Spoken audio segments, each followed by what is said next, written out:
ধারণা করে কথা বলা নিষেধ ইসলামে। ওয়া ইন্না যান্না লা ইউগনি মিনাল হাক্কি শাইআ, আল্লাহ বলেন ধারণা কখনো সত্যের বিকল্প হতে পারে না। আপনাকে সত্যটা জেনে বলতে হবে। আমরা এরকম সমাজে অনেক করি, অনেক আপনি পাবেন। ধরেন যে আপনাকে আপনার এক বন্ধু দেখলো, রিক্সা দিয়ে যাচ্ছেন, আপনার পাশে এক নারী বসা, তো সে অনেক কিছু খারাপ ধারণা করতে পারে। এরকম হয় না সমাজে?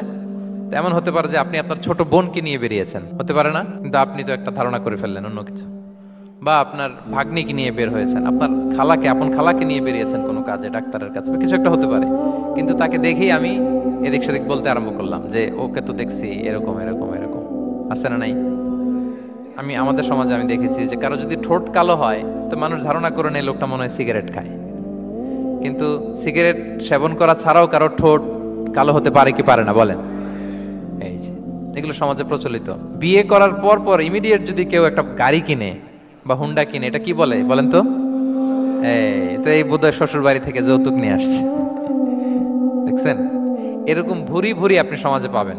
আন্দাজে ধারণার উপরে আমরা অনেক কথা বলে ফেলি, কিন্তু নিশ্চিত না হয়ে আপনি কোনো কমেন্টসে যেতে পারবেন না, এটা একেবারে নিষেধ।